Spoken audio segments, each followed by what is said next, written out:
Yo,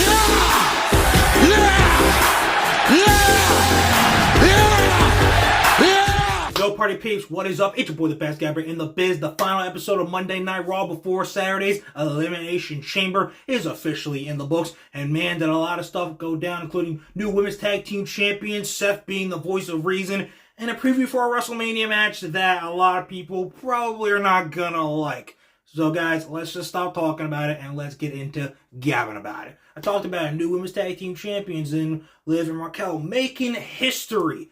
Oh my God, first ever 3-time women's tag team champions. All kinds of great. See, but on one hand, you make history in a good way, but on the other hand, you can make history in a bad way, and you're going to have a WrestleMania match possibly looming that really nobody wants to see. What's that match I'm talking about? CM Punk, Logan Paul, which I think, frankly, is hilarious. Because people already have not been vibing 100% with this WrestleMania card, and oh man, that is going to be the nail in a very, very, very deep, thick coffin. It's going to be absolutely fun to watch that crash and burn. There's been a whole thing about it. Logan has screwed people at the last 2 Elimination Chambers. First, it was Seth Rollins 2 years ago. Then it was Randy last year. Again, seen in the tie-in with WrestleMania opponents. He's already thrown Punk out of the Rumble. Now, I'm sure Punk is going to get that receipt of, eliminating Logan Paul. But then Logan probably going to take some brass knucks or a low blow, and then boop, CM Punk eliminated. Probably an even bigger kick to the dick. It's going to be screwing him, and then he gets eliminated by a duty 8 even more. My guess, Drew McIntyre. Me, oh my, sweet potato pie. It's going to be fun. Originally, this was a 3-way segment that was supposed to involve Punk, Logan, and Seth. Now, Seth had a whole different thing he did later, which was really cool. I'll talk about that a little later. But I think the reason they focused just on Punk and Logan is because whether someone was want to admit it or not, I'm afraid to be the one to tell you. Best guy in the biz, telling you here. I think that's the WrestleMania match. Some people are like, I need Punk and Cody. I don't think it's happening. I think either the biggest options are Cena Cody or Drew and Cody. Because I think either one of those two is going to be having some sort of ramifications of who becomes, Rock's corporate champion, whether it's Cody himself or whether Drew does. Again, we'll talk about more of that later. The Punk Logan looks to be the match for WrestleMania, and I just want to point this out and throw it out there.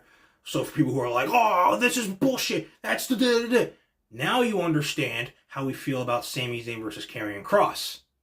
So, and I want you to really think about it, because basically both those feuds are one-off WrestleMania feuds that are basically the same thing. Punk and Sami go over, Logan and especially Kross get over by having a great match with like a literal future Hall of Famer and legends in Sami Zayn in CM Punk. So I want you to really think about it. If you hate it, if you were all for, and trying to tell all of us why the few amount of people be like, oh, this is why Zayn versus Kross is a good idea.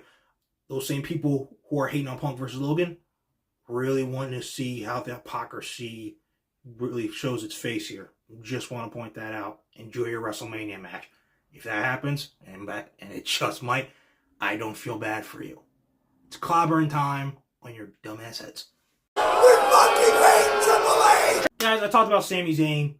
And let's talk about his thing with Kevin Owens. I made a whole video, go check it out, of why Sami Zayn versus Kevin Owens should be the main event. And again, reinstating how violent this match is going to be. It's going to be more violent than anything they've even ever done in their careers. Go back to their old Ring of Honor stuff. Like, these guys were beating the shit out of each other. Unprotected chair shots, package power drivers on freaking ladders. Like, again, go check it out on YouTube. Go freaking name it. And they're saying that they're going to find a way to top this. This looks to be possibly the end of the rivalry. I say possibly, because the weird thing is that if this is the end, this should be the main event. It should. But the thing is that these two haven't interacted really at all. They've done things from each other. Like, Kevin was at Sami's house, crazy. Zayn even said he went to Owens' house. He isn't even like where Owens is taking him. I feel like this isn't the right way to end it. Like, the Chamber's this Sunday or Saturday. I feel like, and they really haven't interacted. Their only interaction is when Kevin Owens package power drove him. Like, I feel like this isn't the end. And I feel like they're hyping this up so much. Like, they should beat the shit out of each other. And this is honestly the hope of a lot of people. They beat the hell out of each other, and it somehow ends up in a brutal, absolutely carnage of a match that goes like 20 plus, but ends in an absolute no contest because it looks like these two just died. But again, unsanctioned. Wipe our hands clean of it. But then they're like, we gotta do it one more time, and they're like, Hell in a Cell, WrestleMania. but it leads to the conflict. What does Randy do at WrestleMania? And I've thought of situations in my head, like maybe, I don't know, maybe Sami calls up a favor and is like, yo, Randy, come help me out and like be the special guest ref. Or maybe Randy actually, we're all thinking he can't miss WrestleMania, right? What if he were to show up and screw Kevin at WrestleMania? What if that ends up being what happens? It could. But again, I don't know. We'll have a lot more answers on Saturday as to what is going to exactly happen.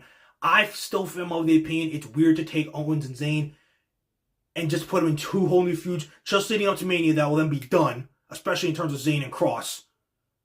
And like, when you could just continue this hot story where I feel like these two could just beat the shit out of each other to a no contest after 25 minutes of doing it and maybe blood each other up and then be like, there's only one way to settle this. Unsanctioned didn't work. We gotta pick it inside Hell in a Cell. I mean, again, we'll have more answers after Saturday, but I feel like that's kind of like the heavyweight decision that like a lot of us really feel like are feeling in terms of Zayn versus Owens, and we feel like it should be happening at WrestleMania, and that's the way to end it inside Hell in a Cell. But time will tell. Saturday's only 5 days away, and we'll see where this awesome gore fest takes us. But we know one thing: Saturday's going to be a fight. So Canada, hope you got your voices ready and your sticks all accounted for, because you're probably all going to be used as weapons in that match.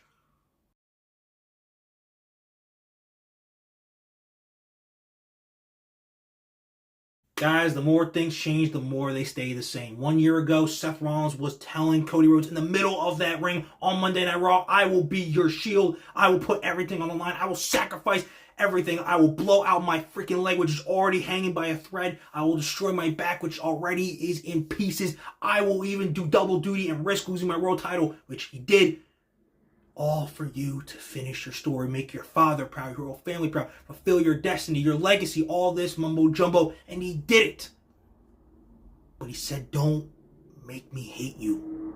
And this happens only 1 year later. Why is this happening? Because Cody actually finds himself debating whether he should take The Rock up on his offer to be his corporate champion, accept the easy life. And he's like, what is the matter with you? Well, you can't do this. I gotta be your voice of reason. You want to just throw everything away? You want to just slap me in the face and make it seem like everything I sacrificed for you, everything I did being the MVP of WrestleMania for you, just throw it all away? He's like, no, that is unacceptable. Then Cody, totally foul comeback, which is hilarious, was like, dude, you can't judge me in this situation because your soul is already corrupted, and just listed down all those things of how Seth's soul is too corrupted to even be possibly taken by someone like The Rock or anybody else, which is crazy. But it was a good segment. And like I said before, Cody is without a doubt going to deny The Rock. And I saw a good theory. Rock said last year after Mania, don't break my heart again. I think he possibly does break the heart of The Rock again, and that forced him to go a different way. Now we could see a bunch of things. I think the top two options, because of this story, have now changed to Cena, who I was always originally by, but now I'm throwing Drew McIntyre in the mix. Drew McIntyre Cody is a match that is going to happen this year no matter what, and Drew is the most likely contender to dethrone Cody.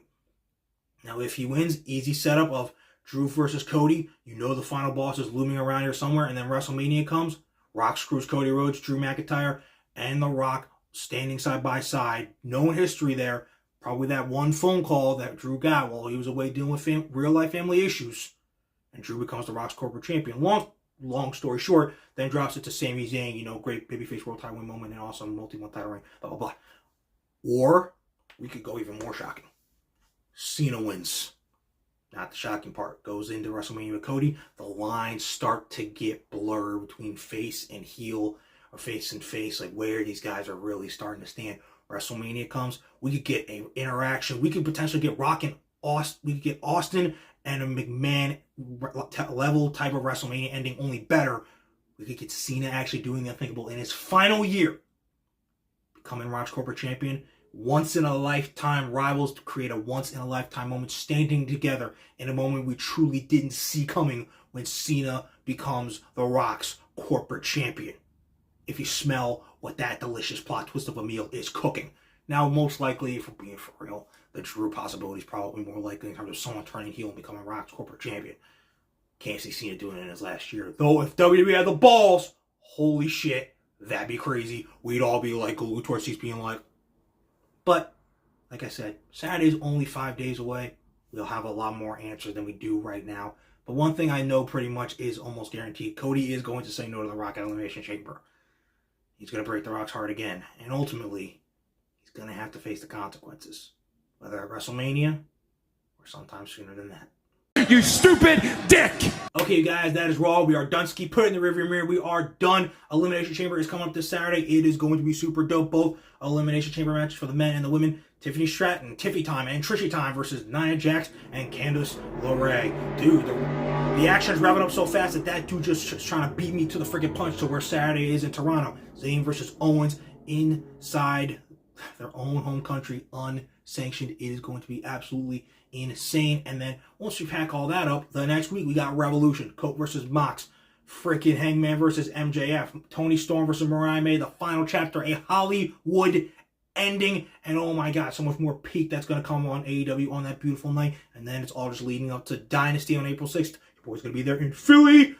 And then WrestleMania 41, April 19th to 20th, Jay versus Gunther World Heavyweight Championship, and whoever ends up fighting Cody Rhodes for the WWE Championship in the other main event. Guys, you're not going to want to miss any of these shows going down. You're certainly not going to want to miss what your boy, the best gabber in the biz, has to say afterwards. So keep on liking, subscribing, all that cool stuff. And most importantly, always 24/7, 365, keep on remembering that when it comes talking wrestling, who better to gab with than Gabe right here. Okay, guys, I hope you enjoyed the final Raw the night before the Chamber. It was dope. But we gotta move on. So deuces, buces, and I will see you guys after an awesome Dynamite to come. That will be peak this Wednesday when we get to Takeshita versus Orange for the International Championship. Let's effing go. Deuces, buces, I'm out of here, so go on. I'm done.